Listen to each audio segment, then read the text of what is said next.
village blacksmith belongs to a past time. The ring of his hammer on the anvil, the sparks from his forge, all evoke a nostalgic picture of a time that used to be.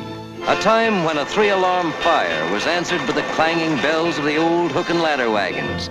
A time when the big brewery wagons rolled through the city drawn by giant percherons. And the horse-drawn streetcar was a novel innovation in transportation. A time when the wheels of progress were literally the wheels of the stagecoaches that rolled perilously over newly blazed trails. In those days, the smithy was a mighty important man, and shoes like this model for a Wells Fargo Express snowshoe were made as carefully as the parts for the motors of our modern transcontinental buses. Here, George Garfield, blacksmith to Hollywood stars, gets a telephonic SOS from Joel McCrea. And keeping up with the times, George gets out his streamlined truck, complete with portable forge, bellows, and all necessary equipment, and drives to the rescue. One of McCrea's horses needs a new set of shoes.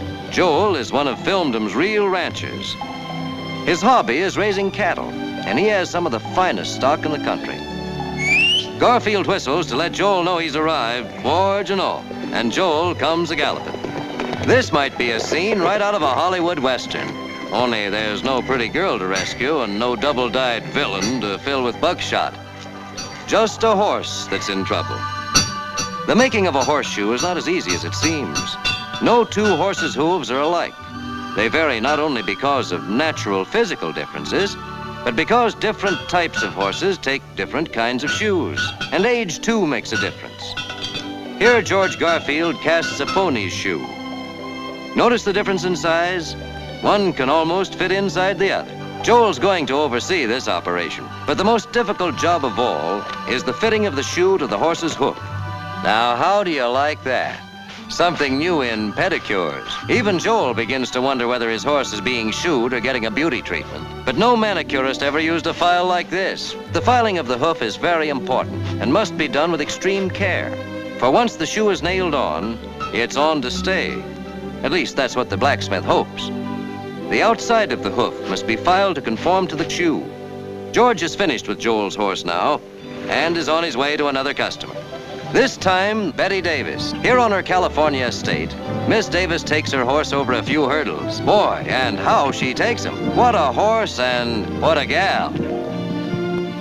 Another Hollywood star who is a horse enthusiast is George Tobias. And here he is, the gaucho of Hollywood, they call him, riding in to oversee Garfield's work.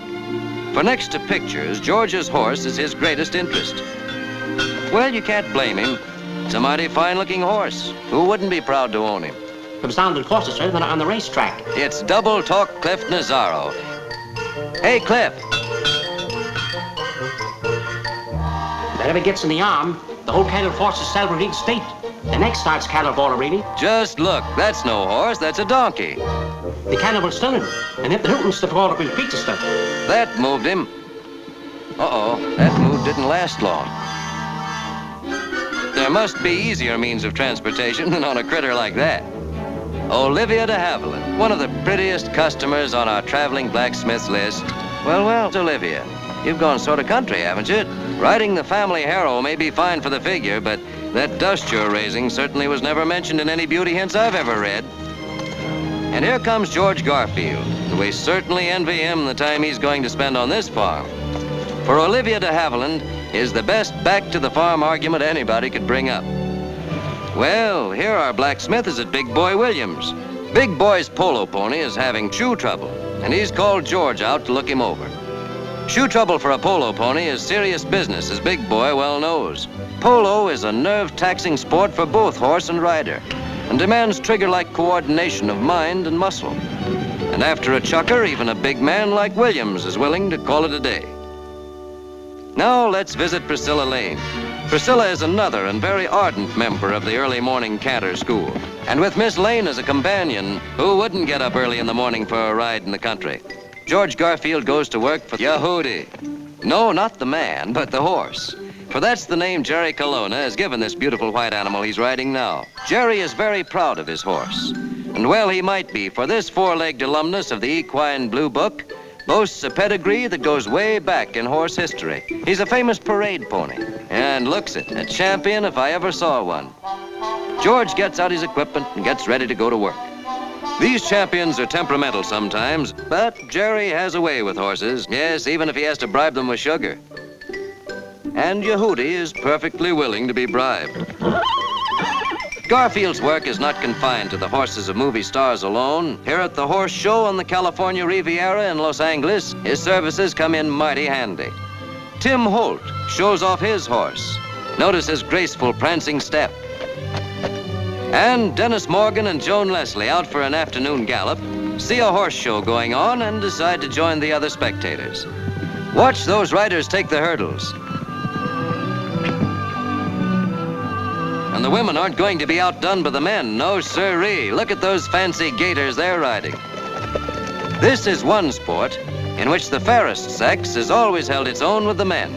For some of the best riders in the world have been women. But look at the horse this fellow's riding. What a beauty he is, with a hairdo any movie star would envy. And now, ready for the judges and the awarding of the cups. Hey there, Sonny, get back in line. Where's your manners? I'll bet Mama teaches you some if she ever catches you.